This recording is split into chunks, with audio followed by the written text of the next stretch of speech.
नमस्कार। आज हम बात करने वाले हैं एक ऐसी किताब की जो सिर्फ किताब नहीं है, बल्कि एक अरब से ज्यादा लोगों की जिंदगी का आधार है। एक ऐसा दस्तावेज जो हमारी उम्मीदों को, हमारे हक को संभाल कर रखता है।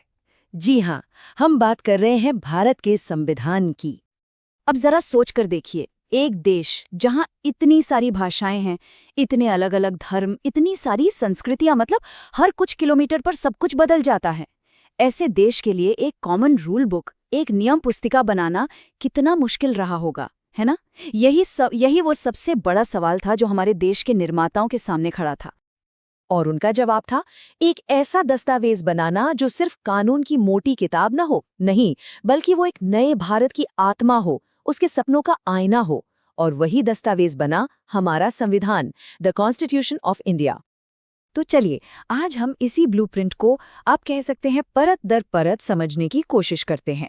जैसे एक घर बनाने से पहले उसका नक्शा समझा जाता है ना, बिल्कुल वैसे ही हम शुरुआत करेंगे इसके पहले 4 सबसे जरूरी हिस्सों यानी पार्ट से, जिनमें आर्टिकल 1 से लेकर 51 तक सब कुछ कवर हो जाएगा। तो ठीक है, किसी भी नक्शे का पहला काम क्या होता है? ये तय करना कि जमीन कौन सी है, उसकी सीमाएं क्या हैं, है ना?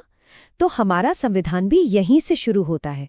सबसे पहला सवाल, ये देश क्या है और इसकी हदें कहाँ तक हैं? संविधान का जो सबसे पहला आर्टिकल है, आर्टिकल 1, वो कहता है, India that is Bharat shall be a union of states.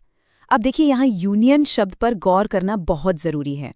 इसका सीधा सा मतलब है कि भारत के जितने भी राज्य हैं वो किसी एग्रीमेंट या समझौते से एक साथ नहीं जुड़े हैं कि जब मन किया अलग हो गए। नहीं, ये एक यूनियन है, एक संघ है, फेडरेशन नहीं, जहां राज्यों को अलग होने का हक हो। मतलब साफ है, भारत एक है और हमेशा एक ही रहेगा। लेकिन हमारे संविधान बनाने वालों की दूरदर्शिता देखिए।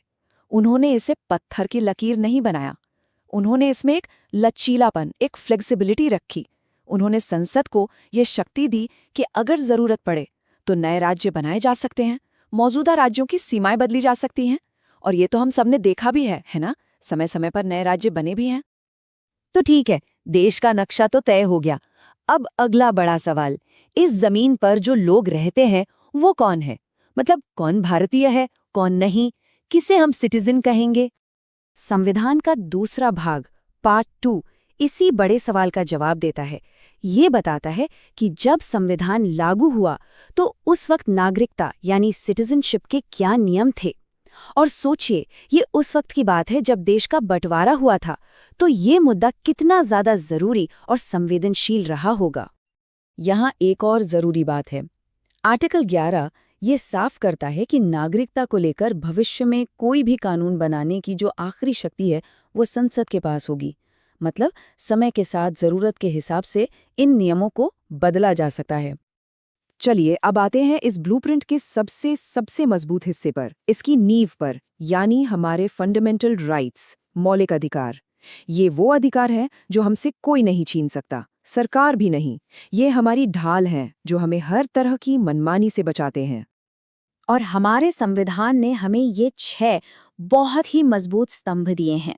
समानता का अधिकार, स्वतंत्रता का अधिकार, शोषण के खिलाफ अधिकार, धार्मिक स्वतंत्रता का अधिकार, सांस्कृतिक और शैक्षिक अधिकार, और आखिर में संवैधानिक उपचारों का अधिकार। यही 6 स्तंभ हैं जो हमारे लोकतंत्र को असल में लोकतंत्र बनाते हैं। एक उदाहरण से समझते हैं, जैसे राइट टू इक्वालिटी यानी समानता का अधिकार। इसके अंदर आता है आर्टिकल 17, जो छुआछूत यानी अनटचेबिलिटी को पूरी तरह से खत्म करता है। सोचिए, समाज पर जो सदियों पुराना एक धब्बा था, उसे एक झटके में गैर कानूनी बना दिया गया। ये कितना बड़ा, कितना क्रांतिकारी कदम था। और शायद इन सभी अधिकारों में जो सबसे बड़ा अधिकार है वो है article 21, right to life and personal liberty, जीवन का अधिकार। और सुप्रीम कोर्ट ने बार बार ये कहा है कि इसका मतलब सिर्फ जिंदा रहना या सांस लेना नहीं है। नहीं, इसका मतलब है सम्मान के साथ जीना, निजता के अधिकार के साथ जीना, एक साफ सुथरे माहौल में जीना। इसका दायरा बहुत बड़ा है। और इन अधिकारों की सबसे खूबसूरत बात जानते हैं क्या है? कि अगर आपके इन अधिकारों को कोई छीनने की कोशिश करे तो उनको लागू करवाने का अधिकार भी एक फंडामेंटल राइट है। जी हाँ, आर्टिकल 32। इसे डॉक्टर B.R. अम्बेडकर ने संविधान की आत्मा कहा था। और क्यों ना कहते, यही वो आर्टिकल है जो हमें सीधे सुप्रीम कोर्ट का दरवाजा खटखटाने की ताकत देता है। तो ये तो हो गए फंडामेंटल राइट्स, यानी वो अधिकार जो हमारे पास हैं और जिनके लिए हम कोर्ट जा सकते हैं। लेकिन क्या संविधान में सरकार के लिए भी कोई गाइडलाइन है, कोई दिशा निर्देश कि उसे कैसा काम करना चाहिए? जी हाँ, बिल्कुल है। और यहीं पर अधिकारों और सिद्धांतों का फर्क समझना जरूरी है। तो अगर फंडामेंटल राइट्स उस इमारत की नींव है, तो directive principles of state policy यानी राज्य के नीति निर्देशक तत्व वो आर्किटेक्ट का विजन है। वो सपना है कि ये इमारत भविष्य में कैसी दिखनी चाहिए, कितनी शानदार बननी चाहिए। अब ये जो डायरेक्टिव प्रिंसिपल्स हैं, ये कानूनी तौर पर लागू नहीं किए जा सकते, मतलब आप इनको लेकर कोर्ट नहीं जा सकते। तो ये हैं क्या?